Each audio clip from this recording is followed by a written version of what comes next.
waandishi, kuna klipu inatembea na imetrend sana kipindi hiki cha uchaguzi. Hii klipu labda niwawekee hapa msikie anachokiongea Mama Abdul. Klipu hii ni hotuba yake ya tarehe 22 Januari 2024 kuhusu uchaguzi wa 2024 na 2025 na Jeshi la Wananchi. Hebu msikilizeni wenyewe anachokisema hapa. Ombi langu kwenu ni kwamba mwaka huu na mwakani tunaelekea kwenye chaguzi za nchi, na hapa ndipo usalama mkubwa ndani ya nchi unapotakiwa kuangaliwa kwa ukaribu zaidi. Kwa niwaombe sana Jeshi la Wananchi wa Tanzania kwenye kamandi zenu tofauti kujipanga kwa ajili hii, sababu tuko wengi, ni chaguzi ambazo zinashirikisha vyama vingi vyenye nia tofauti. Hatuoni kwamba kila kitu kitakwenda kama kilivyopangwa.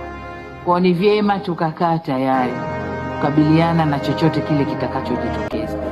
Sasa huyu ndio kiongozi wa nchi tuliyemtegemea. Yeye ni amiri jeshi mkuu, anaanza kuiweka nchi kwenye tension kwamba uchaguzi ni vita. Uchaguzi ni vita kivipi? Tumekuwa tukifanya chaguzi tangu vyama vingi vimeingia 1995. Kulikuwa ni uchaguzi wa amani sana.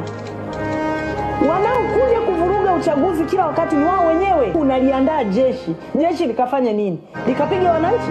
Hili linaitwa Jeshi la Wananchi wa Tanzania. Kwa nini mnaliingiza jeshi? Nilimsikia hata mzee Warioba anasema kama kuna chombo ambacho ni kiadilifu ni Jeshi la Wananchi, na ni ukweli. Hata sisi tunakotoka tunao wanajeshi, tunaishi nao vizuri, hawana shida na mwananchi. Leo unataka kuharibu mahusiano kwa sababu tu wewe ni amiri jeshi mkuu. Ni dhahiri kwamba CCM haikubaliki. Huo ndio ukweli. Huo ndio ukweli.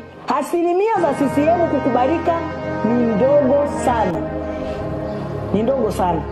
Sasa kama hivyo ndivyo, wananchi ndio wenye mamlaka ya kuiweka serikali madarakani. Hii ni ibara ya 8 ya katiba. Hii katiba hii tunayosema kwamba haitufai leo, ya mwaka 77. Hii katiba inasema ibara ya 8, wananchi ndio wenye mamlaka ya kuiweka serikali madarakani. Vinginevyo hakuna haja ya uchaguzi. Mwanamke mwenzangu, mimi nikwambie Samia, hakuna haja ya uchaguzi, kupoteza rasilimali za nchi, kupoteza rasilimali za watu, kupoteza fedha binafsi za watu, kwa sababu uchaguzi ni gharama. Na gharama hizi zipo za watu binafsi mmoja mmoja, wagombea, kuna gharama za kiserikali, kuna gharama za maisha ya watu. Ndugu waandishi, kuna klipu inatembea na imetrend sana kipindi hiki cha uchaguzi. Hii klipu labda niwawekee hapa msikie anachokiongea Mama Abdul. Klipu hii ni hotuba yake ya tarehe 22 Januari 2024 kuhusu uchaguzi wa 2024 na 2025 na Jeshi la Wananchi. Hebu msikilizeni wenyewe anachokisema hapa. Ombi langu kwenu ni kwa